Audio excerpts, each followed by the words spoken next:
મહાદેવ, જય ભોલેનાથ। મારું નામ બ્રિજેશ પટેલ છે। હું ગુજરાત રાજકોટથી અમે પરિવાર સાથે અહીં પહેલગામ ફરવા આવેલા છીએ। મારી પાછળ જોઈ શકો છો એ પહેલગામની અંદર આવેલું ભગવાન શંકરનું ગૌરીશંકર મહાદેવજીનું મંદિર છે।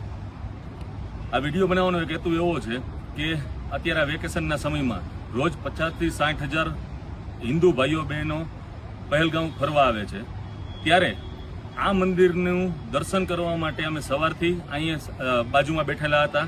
2 કલાક અમે અહીં ગાર્ડનમાં હતા। મેં 500 લોકો જોયા નથી કે જે મંદિરે આપણા દર્શન કરવા આવતા હોય।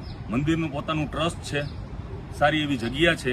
અહીંયા આપણા હિન્દુ ભાઈઓ બહેનો આવે તો આ મંદિરે દર્શન કરે, આ મંદિરની વિશેષતા સમજે અને આપણો એક સનાતન ધર્મ છે એ આપણે બતાવીએ કે નહીં, પહેલગામ અને જમ્મુ કાશ્મીર ભલે આપણા હિન્દુ ભાઈઓ બહેનો અહીંયા ઓછા રહેતા હોય કે પહેલાં રહેતા હતા, અત્યારે કાશ્મીર પંડિતોએ અહીંથી પલાયન કર્યું છે, પણ અત્યારે આપણે એટલી મોટી સંખ્યામાં અહીંયા ફરવા આવ્યા છીએ તો આપણે કાંઈ નહીં તો કાંઈ નહીં ભગવાનને એક માથું ટેકાવવા આવીએ। આપણાથી જેટલું થતું હોય 5 રૂપિયા, 10 રૂપિયા, 20 રૂપિયા, 100 રૂપિયા, 200 રૂપિયા જેટલું થતું આ ટ્રસ્ટમાં દાન કરીએ, જેથી કરીને આ ટ્રસ્ટે મોટું થાય, મંદિરની માન સન્માન વધે, મંદિર મોટું બને અને અહીંયા આ ટ્રસ્ટના લોકો કંઈ સારું એવું ધર્મશાળા કે કંઈ બનાવી શકે તો આપણા ત્યાંથી કોઈ લોકો આવતા હોય તો એને રહેવા કરવાની સુવિધા પણ આ લોકો આપી શકે એમ છે। એટલું અહીં મોટું આ ટ્રસ્ટની જગ્યા છે। તો બધા લોકોને વિનંતી છે કે આપણા સનાતન ધર્મનો આપણે અહેસાસ કરાવીએ બધાને અને આપણે અહીં દર્શન કરવા આવીએ અને આપણા ધર્મ પ્રત્યે આપણે જાગૃતતા રાખીએ।